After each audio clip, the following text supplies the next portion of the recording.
This is a Louie T Network exclusive. Hey, either you're outside or you're in the lab room. Draft Zone.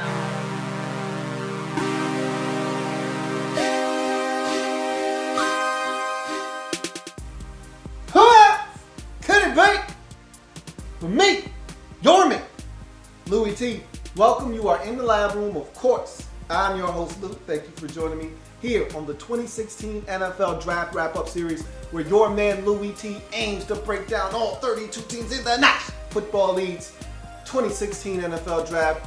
When we use our baseball greatest skill, single, double, triple, home run, there are no strikeouts here in the Draft Wrap-Up Series. You cannot tell how these players are going to pan out, and I don't want to discount any of these young men before they get their chance in the National Football League. So, we will get a score for each and every single player selected by X said team in their draft.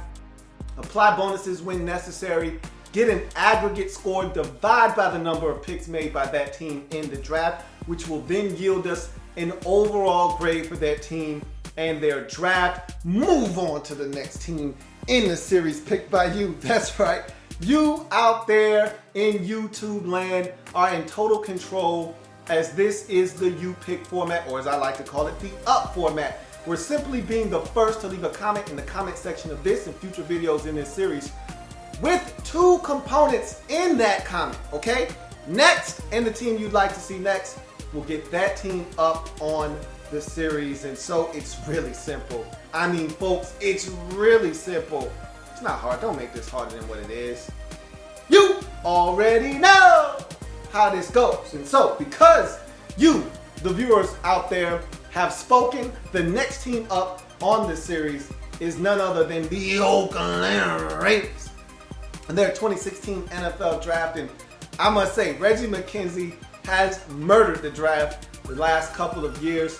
So much so now that he's getting confident in his selections, doing things that general managers who are confident and safe in their job can only do. And so we're going to take a look at this draft, pick it apart, talk about what Reggie McKenzie has done. Because if the Jaguars are 1A in terms of teams who everyone's really high on this year as a quote-unquote sleeper team or a trendy pick to make the postseason after not making it for quite some time, then the Raiders are 1B in that discussion as well. They're neck and neck. A lot of people like the Raiders this year. A lot of people like the Jaguars. Here's another example of why a lot of people are so high on the Oakland Raiders. It's their 2016 NFL draft.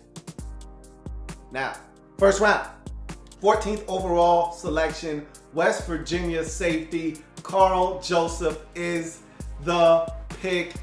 This was probably my favorite player in the draft just from afar. Now, again, if you're talking pure talents and if you're talking about health aside, then Jalen Smith was my guy. He was my number one. But if you're talking about at the safety position, everybody likes Jalen Ramsey, Jalen Ramsey, Jalen Ramsey. I was screaming, Karl Joseph, Karl Joseph, Karl Joseph.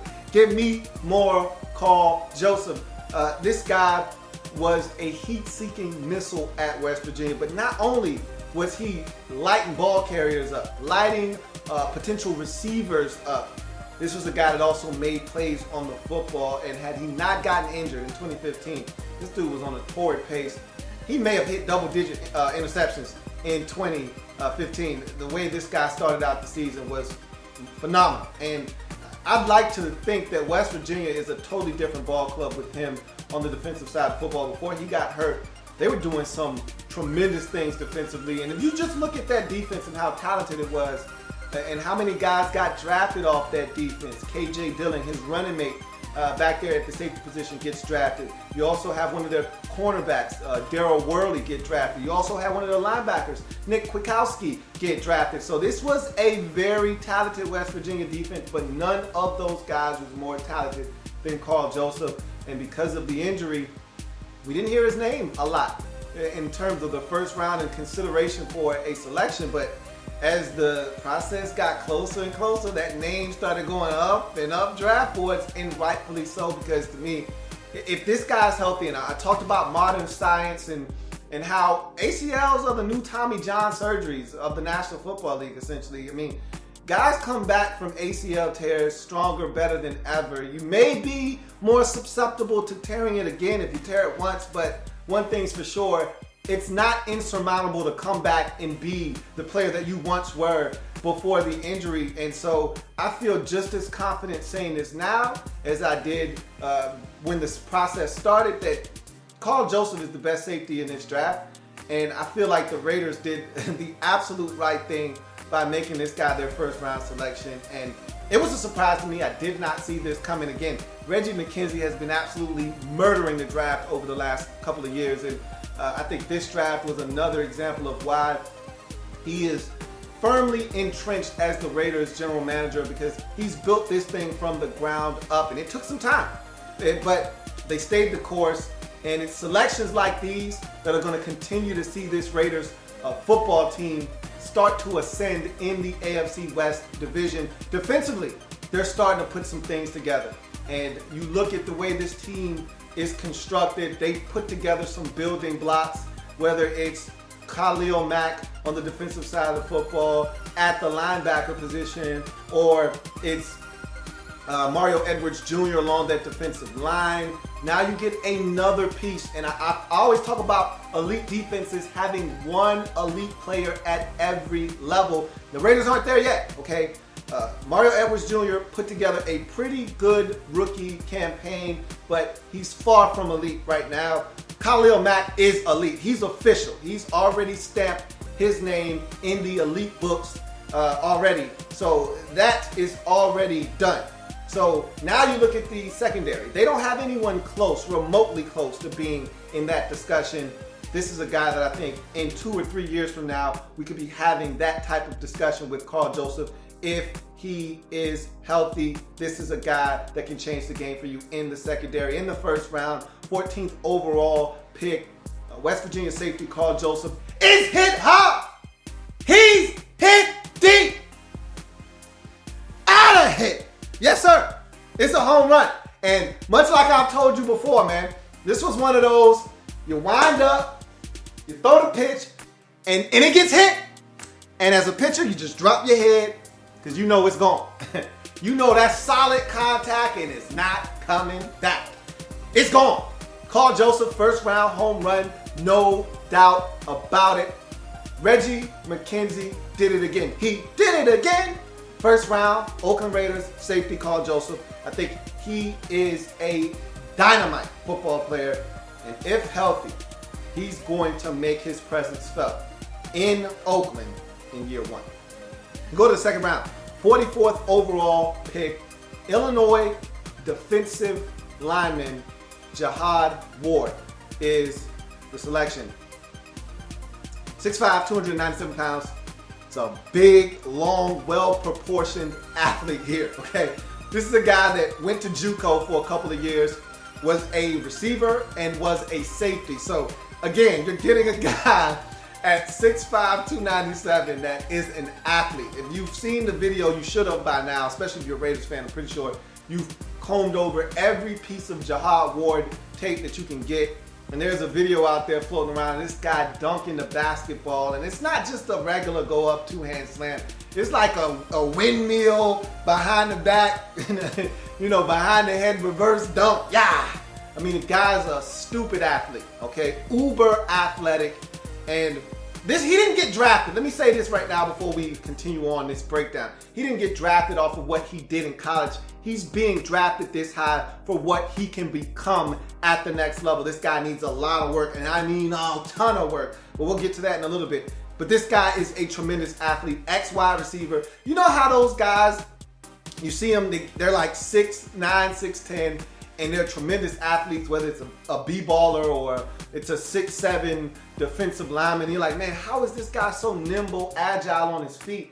And then they tell you, oh yeah, I was like 5'11" when I was in the 11th grade, and then I woke up one morning and I was 6'6", and then the next summer I ended up being 6'9". I mean, he's one of those type of dudes where you know, a point guard in high school, ball handling skills, sort of like Anthony Davis in the NBA, where you get this guy that's really small at one point, and he's a point guard, and then next thing you know, growth spurt, crazy length and height comes, and next thing you know, this guy is a center or power forward, but he's still got those point guard skills. Same thing with Jihad Ward. You're talking about a guy that was an ex-receiver, ex-safety, so he still got those movement skills, and you see it on tape. A lot of athleticism, uber athleticism, dripping from every nook and cranny, ridiculous length. Again, another one of these things you can't teach. Either you got it or you don't. This guy's got 34-inch arms. Again, for a defensive lineman. And I hate harping on arm length and all those things, but when you're in the trenches, it matters because the guy who can contact first, he who contacts first usually wins in the trenches. And so this is another one of those times where length does matter, and he's got 34-inch arms, which I think is going to help him at the next level when he figures it out and starts to put some things together. Non-stop motor. Say what you want about Jihad Ward and the lack of production and him not impacting the game as much as he should, but the guy, he never quits, okay? There are a lot of things I don't like about his game as I stand here before you, but one thing I can appreciate, and I talk about this all the time, is you can have hustle, okay? That's not something that you need to be able to have to coach. You should be able to hustle. That's something that's from within, all right? You don't have to have skills to have hustle. And the guys that are uber talented but don't give you everything that they've got, that drives me nuts. The Emmanuel Ogbas of the world, they drive me nuts. Because the guy is uber talented, but I don't get it on every snap, and I don't get relentlessness, and I don't get a guy who wants it as bad as the other 10 guys on the field. That's not the case with Jihad Ward, okay? Say what you want about him impacting the game or lack thereof. This is a guy that's gonna give you everything you got. It starts with hustle, okay? That's something that you got to have, and he's got it. So that's something that I really like, non-stop motor. He's chasing plays, 15 yards down the field. He's going sideline to sideline. He's hustling. I love it. Raw physical tools. Again, another one of these things that it's the reason why this guy's drafted here in the second round. Because if you're going off of his numbers and his production in college, this is a 6th round pick here. Okay? This is the reason why he's being drafted in the second round. Raw physical tools. You just give a defensive line coach this kind of clay. I mean, this is a special type of clay here, all right?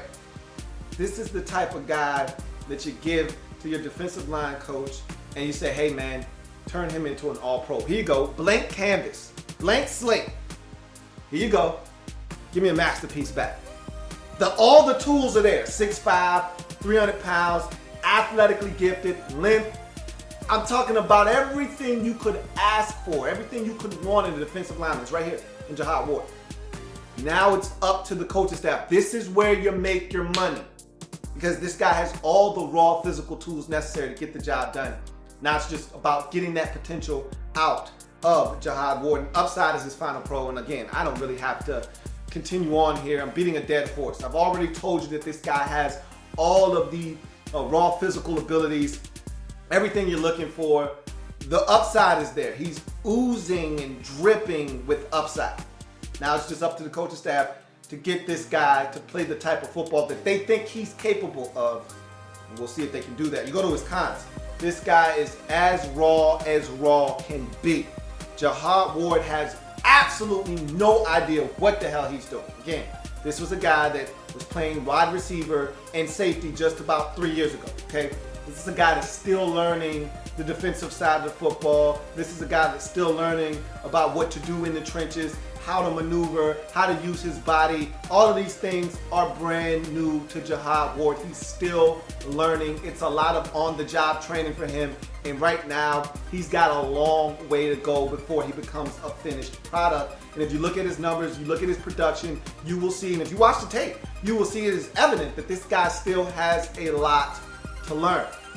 Can be rendered invisible at times, and nothing frustrates me more than the guy that doesn't hustle. That's not the problem with Jihad Ward.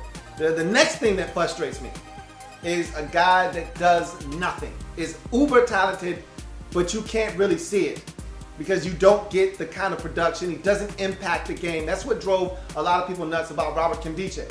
This guy's uber talented. We see the athleticism, we see flashes, but we don't see it enough. We know this guy can impact the game more than he is. That's how I feel about Jihad Ward. I'm like, okay, I know about the athleticism. I've seen it. I know about the length. It's there. Okay. I see the hustle on the field. Put all of that stuff together and get me some plays in the backfield. Go get the quarterback. Do something to impact the game, and there's nothing. I watched about 4 games of nothing out of Jihad Ward. Now, again, it's okay when he tackles a guy, when he stacks and sheds and disregards a offensive lineman and tackles a guy 3-4 yards up the field. But yeah, guess what? You just gave up a 4-yard gain on first down. Now it's 2nd and 6. That was a nice play to get rid of that offensive lineman, discard, and get to the ball carrier. That's great. How about you do that earlier before the running back gets 3 yards up the field and takes you for a yard ride and gets 4 yards on the play? That's what I want to see from him. Impact the game greatly and do it at a much earlier rate so that it actually benefits your football team. And I just don't see that from him. There were games where I watched him, Ohio State, invisible. If you would have told me Jihad Ward wasn't even on the field, I would have believed you because I didn't see him doing anything of note. Iowa, same thing, okay? I'm watching the game. I'm not seeing a guy make any types of plays. They're running right at him, and he's doing nothing about it. They're throwing the football. He's not getting consistent pressure. Every now and again, he'll flash, but it's not enough to wet your palate. It's not enough for you to get excited about. So there again, this is a simple pick of a guy that you really look at and you're trying to take what you've seen in terms of the raw ability and you're trying to project it into something down the road. And right now for me, I'm a guy that I want to see it before I can start believing in it. And you know, evaluators love to do this, scouts love to do this. They love guys that they just want to get their hands on. I want to see at least a little something of what you got. Like Robert Nkemdiche, I love Robert Nkemdiche because I saw it. I saw it in the Alabama game. Okay, I saw it in the game versus Auburn. I mean, I saw it. There's evidence. You know, I saw this guy dominate football games. I haven't seen it with Jihad Ward. Little to no production doesn't impact the game enough is his final con. Again, I'm not telling you something that I haven't already said. So I don't want to continue to beat this horse. It's dead already. This guy didn't do enough at the collegiate level. And again, small sample size. Only was at Illinois for 2 years. So it's not like this guy was there 4 years and did nothing all 4 years. JUCO guy comes over to Illinois, 2 years, small sample size. Wasn't impressed with what I saw, but again, I know the talent is there. That's why he's a 2nd round pick.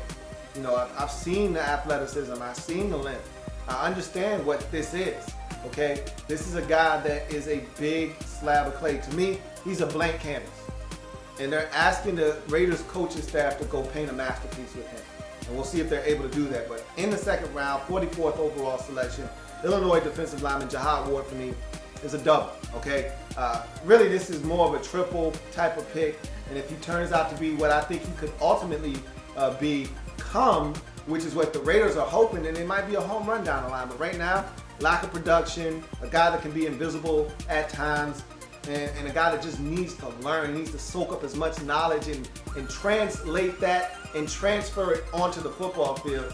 If he can do that, he'll fast track his way to a triple or a home run down the road. But right now, it's a double. Just off of raw measurables, I think it's a double for Jihad Ward in the 2nd round. You go to the 3rd round, 75th pick. Michigan State defensive lineman Shilique Calhoun is the pick. And now you go from a guy with little to no production to a guy that was the anti-Jihad Ward in college. I mean, Shilique Calhoun did it all 4 years at Michigan State at a very high level, to the point where this guy was a 3-time All-American.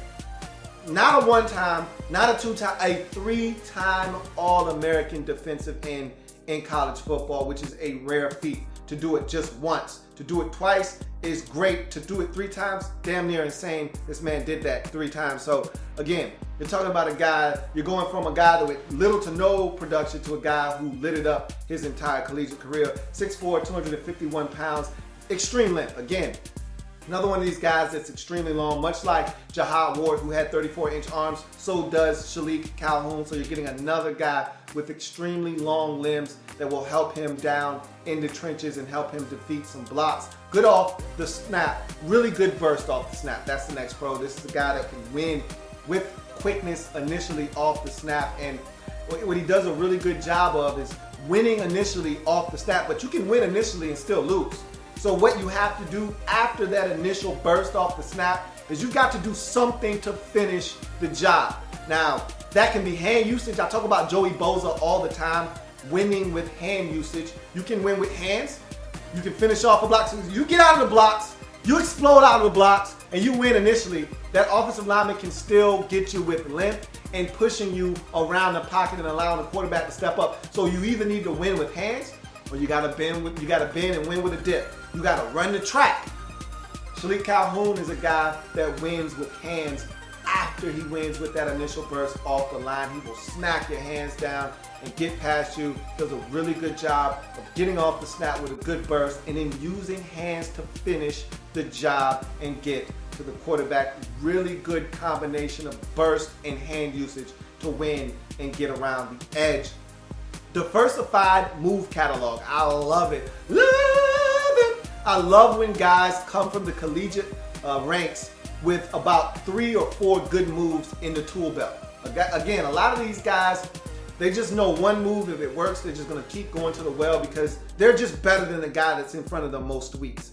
So that usually works. But at the next level, you're dealing with professionals, guys that have seen it all, done it all. You're going to have to set guys up. You're going to have to come with some counters to your fastball. Shilique Calhoun's fastball is the speed rush up the field, but he does have some counters to that. There's an inside move, there's a swim move, there's a rip, there's a spin. There are a number of ways that this guy can win and get to the quarterback. There's a bull rush. So there's a number of things that he does and does it equally well. So you feel good about this diversified move catalog that he can kind of turn the pages. I'm gonna use this one, this play, and then turn the pages again. I'm gonna use this one. Okay, now I'm gonna just go back to the bread and butter and get up the field and try to beat him with pure speed. So love the fact that this guy is coming pre-equipped with moves already. Now it's just about refining them at the next level. Post-snap discipline and assignment oriented. This is a very smart guy, and I'm gonna go ahead and lump it in with the next pro. High football IQ. I'm watching a game in the bowl game, and they're playing against Bill. This was from last year, and I watched him in the Iowa game in the Big Ten Championship in 2015, which got them to the playoffs in 2015. And there are a couple of plays where they're trying to suck him in. They're trying to get him to bite down on some play action fake, collapse down, and allow the quarterback to get out of the pocket and buy himself some time. Shilique Calhoun will have none of it. I think the best play, though, that defines him post-snap, using that high football IQ, being assignment-oriented, is late in that ball game. Last play, I want to say, of the third quarter in that Big Ten Championship game versus Iowa. They run a wide receiver screen with a wide receiver, and they're trying to get that end to crash down. They're inviting him up the field. Offensive linemen are letting him go. Ole! Letting him go into the backfield, and Shilique Calhoun will have none of it. He immediately goes out to that screen, blows the play up. It's exactly what you coach up your players to do. This guy's extremely smart. It's almost as if he had seen it on tape, recognized the formation. He went right out there to the plate, blew the thing all up to smithereens. So this is a very smart football player. Finally, you get to his last pro, great collegiate career, 3-time All-American. This is a guy that had production at Michigan State, 27 career sacks. And this is a guy that was consistent over the life of his career, making things happen. And I love the upward trajectory. I talk about that all the time. I want my players, when I select them, playing at their best when I pick them. You want players getting better. It's a slope, and it's supposed to be upward. It's supposed to be on an upward track. When you select a player, he should be playing his best football of his career. 10.5 sacks, a career high for Shilique Calhoun. at Michigan State in 2015. So you're getting the best of Shilique Calhoun right now as we speak, and that's a good thing if you're the Oakland Raiders. You go to his cons. He needs to be more aggressive and more assertive. He's a guy that I feel like can be a little bit more nasty on the football field. I mean, he's the type of guy, he'll go knock somebody down and then he'll go help him up after the play. And there's nothing wrong with that. If that's who you are, be who you are. I can't tell you to try to flip a switch and become someone that you're not. But I want to see him play with a little bit more aggressiveness. This is a big, long guy that I feel like can impact the game a little bit more than he does, especially in the run game, and that's the next con. Like to see him impact the run game a little bit more. I think he can be a little bit more physical. I think he can use his length to stand blockers up, really blow some plays up, really discard these guys, stack and shed a little bit better, get in the backfield.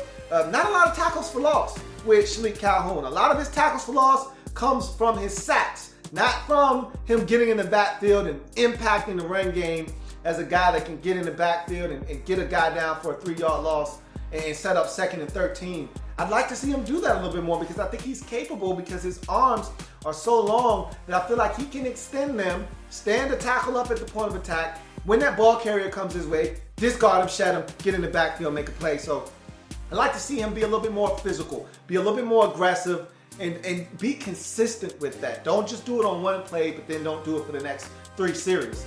Be a little bit more aggressive and more impactful, especially in the run game. Pre-snap discipline. I talked about his post-snap discipline and how he's a guy that reads what's going on offensively and makes plays. He is a guy that is very anxious pre-snap. 9 offsides or encroachment penalties in 2015. That is way too much, okay? He's a guy that really needs to dial that back. And I'm all for aggressiveness. I'm also all for watching the football. I talked about this same thing with Shaq Lawson. No excuses for lining up offsides. No excuses for jumping off sides. You can look at the football as a defensive player. Your eyes should be on that football. Or if you're one of the guys that wants to focus on the target in front of you, then just look at the guy and you go off the first movement. But do not jump off sides. There's no excuses for it. And there's nothing worse than being in a 3rd and 7 situation, which is ideal for defense. Have a guy jump off sides and make it 3rd and 2. That just kills me. So I can only imagine how a defensive coordinator feels about that. He's gonna have to clean that up. That is very nerve-wracking to see a guy with that many pre-snap penalties for a guy of his caliber. That can't happen. You go to Shilique Calhoun in the 3rd round, 75th overall selection out of Michigan State. To me, he's a triple. One of the most underrated pass rushers in this entire draft class. Not a lot of people talked about Shilique Calhoun. I think some of his skill set is untapped. And if he gets, again, this is where coaching comes into play. If he gets with the right coaching staff, they can bring the most out of this guy. There's a lot here that I think he can bring to the table and really help bolster a Raiders pass rush that right now is a one-man wrecking crew in Khalil Mack. You go to the 4th round, 100th overall selection. Michigan State quarterback Connor Cook is the pick. So we go back-to-back Michigan State Spartan selections in this draft for the Raiders. This one was a surprise to everyone. I don't think anyone saw this coming. Raiders take Connor Cook, and I absolutely love this selection because there's a short-term effect here, and then there's a long-term effect. And this is one of those picks that I alluded to earlier when I said Reggie McKenzie is starting to make moves like a guy who is very comfortable in his position, that knows he's in it for the long haul. You can't make this selection if you're fighting for your job. You can't make this selection if you're not going to be around for 5 years, 10 years down the road. This is a pick that not only benefits the Raiders now in the short term, but it's going to benefit the Raiders in 4 years when this guy is going to be on the trading block. This is a New England Patriots-esque type of selection here, where you draft the guy, you let him sit on the bench, you're hoping that he never sees the field, a la Matt Castle, and you're hoping that this guy shows flashes during the preseason enough. Maybe Derek Carr goes down. Maybe you get a couple of blowout victories and this guy sees the field and lights it up. You're hoping that somehow, some way, he's able to entice a couple of teams out there who are quarterback needy, because we know in this day and age in the National Football League, teams always are going to need quarterbacks. There's not enough quarterbacks. 32 teams, there aren't a surplus of quarterbacks, however. So in 4 years' time, this pick here is going to mean a lot more than just a first-round selection. I'd be surprised if he doesn't go for a third or a second-round selection when it's all said and done. Again, it's all about development. It's all about how he looks when he does get opportunities. But in the short term, your backup quarterback was Matt McGloin. Let me say it. In the short term, your backup quarterback was Matt McGloin, okay? You're fixing your backup quarterback position for the next 3, possibly 4 seasons with this pick, okay? Matt McGloin came in week 1 versus Cincinnati last year and threw up all over himself. But that's what Matt McGloin does. Okay, now you have a to me, I told you, going into the process, I thought that Connor Cook was the most NFL-ready quarterback of any quarterback in this draft class. That includes number 1 overall selection, Jared Goff out of Cal. This is the guy that, to me, had the most experience in college, played in the most big games, and played in the pro-style offense. So I felt like if anybody was ready to come in and pick up a playbook and be ready to go day 1, and be Connor Cook. So you're getting a guy that I feel like is going to be ready to go behind Derek Carr. God forbid anything happen to him. But you're getting a guy that in 3 years you're going to be able to flip him and pick up some picks. This is smart right here. This is why Reginald right now is killing the draft. And this is why the Raiders, they're on the tip of everybody's tongue because of selections like this one. This is forward thinking. This is when everybody else is playing checkers, you got a few general managers playing chess. That's Reggie McKenzie here in the 4th round, 100th overall selection. Michigan State quarterback Connor Cook is hit hard. He's hit deep. You can put him on the board. Yes, it's a home run. In the 4th round, Michigan State quarterback Connor Cook fills a short-term need for the Raiders, but also is going to fill out a long-term need for them down the road, as he will probably be flipped. And again, Derek Carr, not out of the water yet. I think most of us feel like the 4 Carr is the guy in Oakland. But what if he's not? Just a little food for thought, man. You go ahead, clean the table off, wipe up, do the dishes.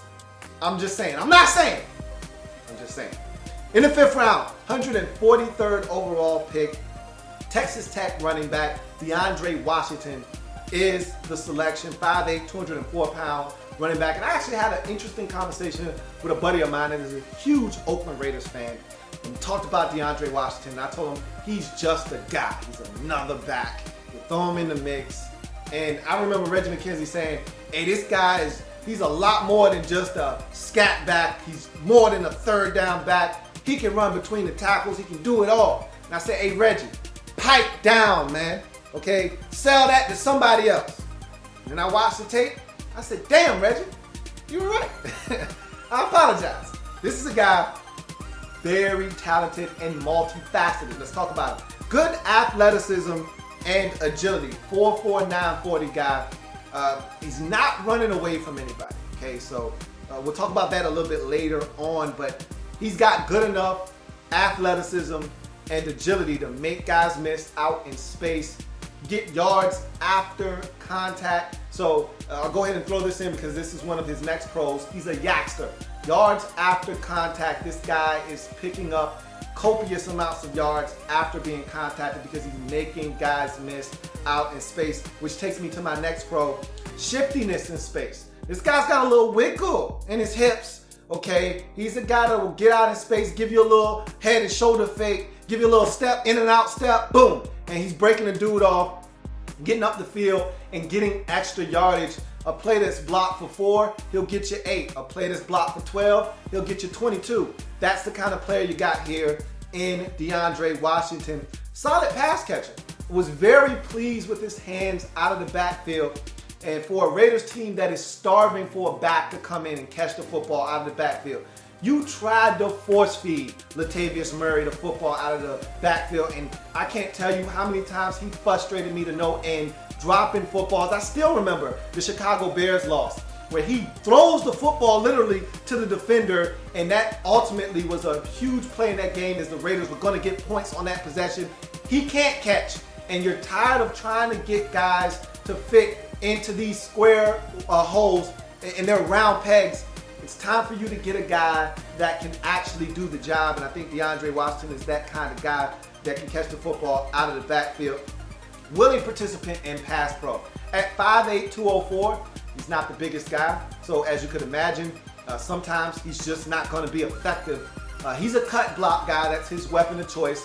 Again, you got to know that at 5'8", 204, if he tries to go head up with a linebacker that's screaming from 15 yards away with a run and start, that's screaming from 7 yards away with a run and start, it's probably not going to end well for DeAndre Washington. So you got to pick your spots with him in pass pro, but he's willing to put his body on the line, which is half of the battle. You got to have a guy that mentally is engaged and willing to put his body on the line to protect the quarterback. DeAndre Washington willing to do that. Heavy production in 2015 is his final pro.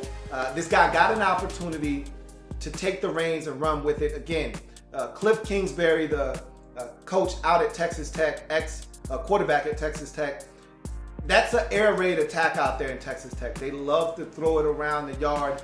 Well, this past year, they relied a lot more on the run game because of the emergence of DeAndre Washington. And he took that opportunity, he ran with it, and never looked back. 233 carries for 1,492 yards and 14 touchdowns. That's just on the ground, folks.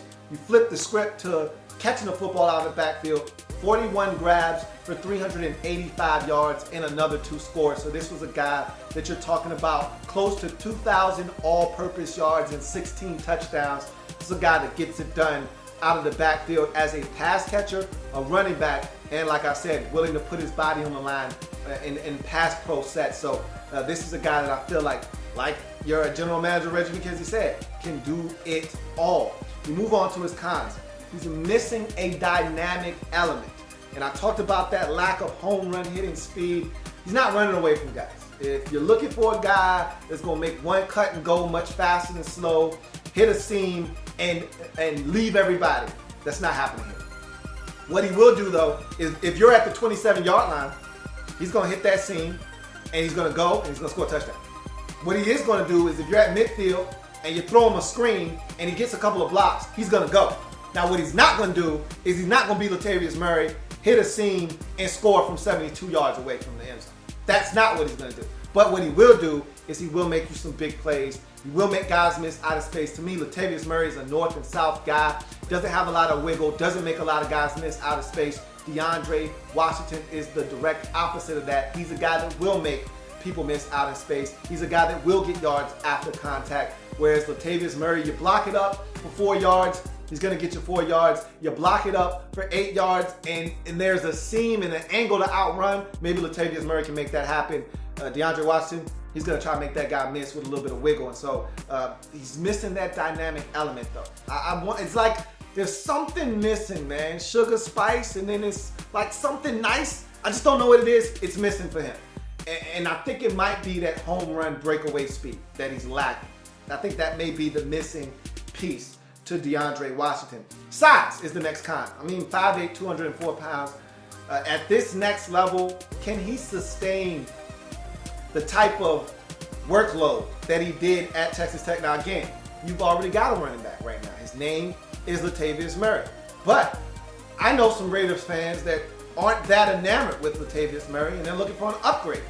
I don't know if DeAndre Washington is that, but I asked the question, what is he? What does Reggie McKenzie see this guy as? Is he just a third down back? Is he a change of pace back, like a guy that comes in and runs a couple of series and is touching the football 12 to 15 times in a game? Or is he an every down back? How does Reggie McKenzie view this guy? I think right now the consensus is he's going to be a third down back with an opportunity to have his role grow into a change of pace back, which would mean he would touch it about 12 to 18 times a game potentially. That could change, but right now I think he's a third down back, the guy that's going to see the field on third downs, give him an opportunity to really help create some dynamic plays in the passing game and maybe do some things, draw, screen game on third down, and help the Raiders from that standpoint initially. And if he is successful in that role, we may see more touches down the road. Torn ACL at the end of the 2011 season. Again, I don't like to bring up old stuff, but when it's injuries, major knee surgery, I got to bring it to your attention. This is a guy that tore his ACL at the very end of the 2011 season, cost him the entire 2012 season. So he's played 3 consecutive years without any hiccups. So let's just hope that that's in the past and that it does not rear its ugly head once again. But in the 5th round, 143rd pick, Texas Tech running back DeAndre Washington for me is a triple, man. I really like this guy. The more and more tape I watched, the more and more I became enamored with what he brought to the table at Texas Tech and what he could bring to the table at the next level for the Oakland Raiders. Move on to the 6th round, 194th pick overall, Colorado State edge rusher / linebacker Cory James is the selection. 6 feet, 229 pounds. He's a fluid athlete, 4'5", 940 guy. Has some pass rush ability, 24 career sacks, and he was pretty consistent throughout his career. Freshman season, 6.5 sacks. Sophomore season, 8 sacks. Junior season, 6.5 sacks. And then you thought maybe he's poised for a breakout year, and then the coaches stepped in and said, hey man, hey Cory, we need you to do us a solid. We hurting at linebacker, man. Could you go to linebacker for us, please? Pretty please. So right there you get some selflessness. This is a guy that puts the team before himself. They need me to be a linebacker and I'm a fish out of water here. I've never done it before, but if that's what you need me to do, sign me up, coach. I'm willing to do it for the good of the team. Again, it's funny that I say that because what are you going to do as a young 19, 20-year-old man or a young impressionable football player? What are you going to do? Tell your coaches, nah, I'm going to stay at defensive end. That's my best way to make it to the league. That's my best ticket. What you going to do? Tell them no? I mean, you may not like it, but you're going to do it because it's what's in the best interest of the team. But he did it, did not complain one bit. And from what I've heard in all reports, in all accounts, that he did it willingly, and his numbers suffered because of it. He was less of an impactful player because of it, but it helped Colorado State, so he was all for it. But because he did that, there's some versatility here, and that's the final pro. Here's a guy that played inside linebacker in his senior year, outside linebacker as well, and then played defensive end, which is his more natural position. But again, at 229 pounds, really, what are you going to do at defensive end? You're not going to do anything. So right now, to me, one-trick pony. This is a guy that if he's going to make this Oakland Raiders roster, he needs to do 2 things and do them very well. A, he needs to be on every core 4 special teams you got. He needs to be on that core 4. He's got to hit every special teams and hit them hard. All right. Second thing he's got to do, he's got to be a situational pass rusher from hell. He's got to be wreaking havoc in practice. They got to be saying to themselves, hey, who's number 52? Who's that guy? I think that's Khalil Mack, if I'm not mistaken. So I should have picked a different number, but you get where I'm going with that. Who's that guy? Who's that guy making plays? Who's that young fella? They're going to say, hey, yeah, that's that young rookie Cory James out of the 6th round out of Colorado State. That's what he has to do. He has to make some flash plays in training camp, in the preseason, and he's got to light it up on special teams just to crack this roster. He worked with Joey Porter on his pass rushing skills, and that's his mentor, and he was an understudy under Joey Porter, and you can see a little bit of it. I mean, I watched him in, what game did I watch him? Against Colorado, and I want to say it was Colorado that I watched him play against, and there were some moves in there where I'm like, man, that's, matter of fact, it was Minnesota. Watched him against Minnesota, and I was impressed, man. He didn't get to the quarterback and get him on the ground with the ball still in his hands, but he got to the quarterback a number of times in that game. A couple of quick in and out moves, beat the tackle with some pure speed. I was impressed. I said, I see flashes. I just need to see more. Okay, we go to his cons. Raw. Okay, positional change really affected him, I thought, in his senior year. Really hurt his numbers. I talked about that already. This is a guy that I think has a lot of learning to do from a pass rushing standpoint. Again, if he's going to make this team, if he's going to have an impact, if he's going to be on the practice squad, it's going to be as a situational pass rusher. He's going to have to refine his pass rush ability You go to his next con, and let me elaborate on that a little bit more. No pass rush plan, nor a move Rolodex. You can go ahead and have him turn over his move Rolodex to you. It's just one page in it. That's it. There has any text on it. And that's a speed rush up the field with a little bit of shake with it. But that's it. There's no spin. There's no hard outside, back inside. There's no swim move. There's no rip. None of that stuff. No spin move. None of that is in the arsenal. No bull rush. None of it. Okay? At least I didn't see it. Again, I didn't watch every game the man played in, so I'm just telling you, normally, if a guy has any of those other traits in his tool belt, if he has any of those moves, you're going to see at least one of those moves throughout the course of the game when he's rushing. Okay? On 3rd down and 7, you're going to see one of those moves eventually at some point in the game. I didn't see it. Okay, and I watched him in 2 games. I watched him against Colorado, and I watched him against Minnesota. Didn't see it. So, he needs to refine his move catalog. That move Rolodex right now is pretty empty. It's bare. And he doesn't have a plan when he's rushing. Every rush looks the same. Either it's a jumbled mush rush where he's like, I'm not really trying to get up the field and let the quarterback out of the pocket, or it's a speed rush with a little bit of wiggle, a couple of choppy steps, a little shoulder fake, and then I'm going to try to get past you with some speed. I need more. Finally, doesn't defeat blocks in the run game. Man's 229 pounds, man. What do you want him to do? I mean, let's be honest here, okay? 220 pound, 230 pound, 6 foot defender. What are we doing here? So he doesn't win in the run game. He just doesn't. When he's blocked, he's blocked. You got it. So again, if he's going to make this team, if he's going to have an impact, it's going to be as a pass rusher, and he better be killing it on specials. In the 6th round, 194th overall selection, Colorado State edge rusher. Cory James for me is a double. I had him down as a single initially. The guy had 24 career sacks. You don't get 24 career sacks by accident. Okay, you don't luck into averaging 6 sacks a season.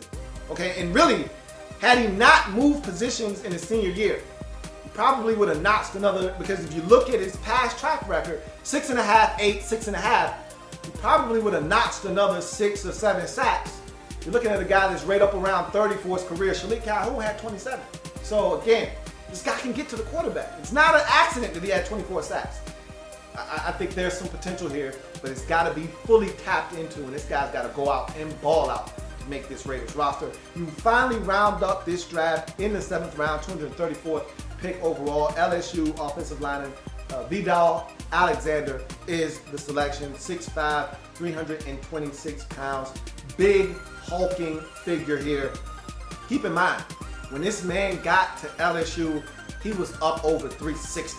Okay? Go look at one of his old picks when he was over there at left guard next to the Dallas Cowboys undrafted rookie free agent from a season ago. Go check that out when he was next to his running mate. And they kind of look alike too. But when he was sporting a 78, my man was about 360. So he cut 30 pounds essentially to get down to 326. So this is a big, big man. I'm going to talk about why that 360 really impacted him down the road. But outstanding length, okay? This is a guy that has great length and allows him to win at the line of scrimmage and stalemate some guys, which takes me to my next pro, anchors well. And I thought he handled Jaron Reed in that Alabama game while his partner, Gerald, his partner was over there getting worked on the opposite side by Ashawn Robinson. He was holding it down on that right side. And keep in mind, his running mate at left tackle got selected by the Pittsburgh Steelers, I want to say in the 3rd round. And he was getting his ass whooped on the opposite side while he was taking care of business. They didn't get a lot done in that football game against Alabama, but the things that they did get done, the one offensive touchdown that they did score on the ground, they had one big bomb to the receiver, and the other touchdown was a rush touchdown late in the game. And all of their big games pretty much came on the right side of the football field, behind Vadal Alexander. So keep in mind, this guy went up against big-time competition in the SEC and got it done. I thought he really handled Jaron Reed very well. Meanwhile, Gerald Hawkins was over there getting his lunch taken and eaten in front of his face by Ashawn Robinson. Exhibits physicality. This is a guy that is just big and physical. I talked about him being a hulking figure. I mean, he's a guy that, especially when he gets to the second level, when he gets there, he's a guy that can move some guys out of the way and create some space. Versatility. Talked about him playing left guard. He was at right guard this past season after playing left guard next to La'el Collins for the last 3 years or so, 2 years or so. So this is a guy, matter of fact, 3 years. He was next to La'el Collins. So this is a guy that has some experience inside, which I think is ultimately going to be his final destination at the next level. We'll talk about that a little bit later on, but has some versatility, left guard and right tackle while at LSU. Accountability. This is a guy that played in all 50 of his collegiate games, starting 46 of them. So you're talking about a guy that you can count on each and every week, which is something you cannot say about this Raiders offensive line as it's constructed. You've been waiting for Menelik Watson for like 3 years now, just to stay healthy. This is a guy that you don't have to worry about him staying healthy. He's gonna suit up each and every week, be on the football field, and be able to perform for you. And again, you can't help me if you're not available. This is a guy that was available for each and every single collegiate football game that he had a chance to take part in. You go to his cons. Unathletic and speed rushers give him problems. I talked about how him being up over 360 once upon a time was a real thing. That you can still see. Despite him shedding the 30 pounds, he's still a guy that carries that 360-pound frame though. And he's a plotter. His feet are heavy. He doesn't move well. That's part of the reason why he's going inside the guard, I think, which is his final con. But we're going to get down there in a bit. But this is a guy that I feel like he just struggles to move, especially laterally, which is why speed rushers give him so many problems. That's why Jarran Reed wasn't a problem for him, because Jarran Reed wasn't going anywhere. He wasn't going to run circles around him. But it was when those guys at Alabama that had a little bit of quicks to them, these guys that had the lower jersey numbers in the 20s and the 30s and the 50s were coming at him, that's when he was struggling. That's when he started to have some issues. When he was going up against, I think I watched him against Ole Miss as well. That's when there was a little bit of struggle. When you start getting these smaller guys coming at you, that's when you start seeing some things come to light. So again, he's all good when the guy in front of him is a big man like himself. It's when those little guys start coming up there with some quicks and some speed and an explosive first step, that's when he starts struggling. Do a better job of staying engaged. For as big and physical as he is, he does not do a great job of staying engaged with the guy that he initially makes contact with, which to me is defeating the whole purpose. You can initially contact the guy, boom, okay, and blow him off the ball 2 yards, but guess what? If you don't stay engaged with that defensive lineman, he's free to make a play on the football. So let's say Leonard Fournette is running behind big number 74, Vadal Alexander, on this particular play, and Vadal comes off the ball and boom, he slams into that defensive end, pushes him back 2 yards, but he lets him go. Leonard Fournette, first of all, doesn't know how to cut off of this block because he didn't have this guy and he didn't turn him one way or the other. So now Leonard Fournette has a two-way go, but so does the defensive football player. So now Leonard Fournette says, all right, I'm going to just run straight off this block, off tackle. I'm going to go right around him, okay? I'm not going to cut it inside where the help is. I'm going to go outside and try to win his foot race. Well, that defensive lineman, that defensive end jumps out and says, oh, no, you don't. Now the play's blown up, and that's what happened in the Alabama game a lot of times. Was he didn't stay engaged. It allowed that defensive player to jump outside in flash color, which made Leonard Fournette panic, try to go back inside, and there was nowhere to go, and he was bottled up the entire night. So he needs to stay engaged with the defensive football player. If he can do that a lot better, this guy will be a road grader at the next level. And finally, his final con, probably going to be relegated to offensive guard at the next level. I just don't think he's quick enough on the edges to survive at tackle. I just don't think you can put this guy on the island consistently with the edge rushers that we have in this league. And now it was once upon a time where you could hide your lesser tackle at right tackle and just survive with having a hell of a left tackle and be fine. Those days are over. They're long gone. teams have gotten smart. They're taking their best pass rusher, lining them up against your right tackle. Most teams are trotting two guys out there with elite speed that can get up the field and get to the quarterback. So you can't hide these guys any longer, and I think you would be in a really tough spot if Vadal Alexander had to be outside blocking, say, a Von Miller who is in your division, or possibly a Joey Bosa now who's in San Diego. And let's not even talk about what the guys have out at Kansas City with the H&H sack factory. So you don't want to put a guy like this out there. It's too big of a risk factor for a quarterback like Derek Carr, who does not handle pressure well. I wouldn't do that if I were you. I wouldn't advise you to take this guy and stick him at tackle. I think it's nice to know that he can, if need be, in a pinch. But I think at the next level, guard is going to be where he's going to make his money. In the 7th round, 234th overall pick, LSU offensive lineman Vadal Alexander, for me, is a double. I think this guy has a lot of potential inside as a guard. It'd be nice if you don't want to take away from what this guy has become. It'd be nice if he could shed a couple more pounds, though. I'd love to see him get down to, say, 317, 318, and see if he could handle that a little bit better. He's just so plotty, and he's so big, and he's so slow. I would just love to see him have a little bit more of a bounce in his step. I don't know if that's possible or not, to be honest with you. But guy's big, he's physical. If he could just stay engaged, if he could just do that, forget about being a little bit more athletic. If he could just stay engaged with the defensive lineman that he contacts on the play, I think he'll be a lot better off, because if he moves inside, that's where those double teams take place, and he's going to have to get to the second level, and I'd love to see him be able to do that a little bit better.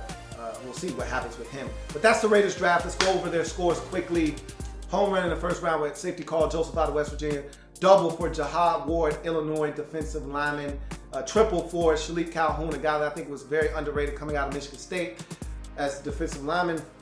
4th round, Connor Cook, quarterback, home run. I love this selection. Not only is it going to benefit the Raiders now, it's going to benefit them potentially down the road. 5th round, DeAndre Washington, running back out of Texas Tech, is a triple. I think he's going to have a big role for this Raiders team. He's able to stay healthy. I think he's going to really start to show why Reggie McKenzie spent the 5th round pick on him. I think he's going to take some touches away from the L train when it's all said and done. 6th round, Colorado State edge rusher Cory James, for me, is a double. There's some potential here, but again, this is a guy that is very raw and is going to have to find a way to make this roster to be able to show what he brings to the table. And finally, 7th round, Vadal Alexander, LSU offensive lineman, is a double as well. So you put all of that together, we go to the scoreboard: 2 home runs, 2 triples, 3 doubles, which nets you a doubles bonus. You add all of that up, you get 22. Divide by the number of selections, 7, and that is a 3.14 triple for Reginald McKenzie in this draft. He did it again! Reggie McKenzie continuing to really stockpile this Oakland Raiders football team with young, talented football players. You do that enough. You put enough of these drafts together, you're going to start seeing results in Oakland. That's going to do it for the Oakland Raiders in their 2016 NFL Draft. If it happens in the National Football League, whether big or small, we cover it all here in the lab room. Come back and join me as I continue to break down and the National Football League. One question: who's next? There's plenty more where that came from. While you're here, subscribe to the channel. If you want more Louie T, be sure to follow me on Twitter at InTheLabRoom, or you can like the Facebook page at In the Lab Room. That's In the Lab Room on Facebook and at In the Lab Room on Twitter. Don't forget, subscribe to the channel if you haven't already done so.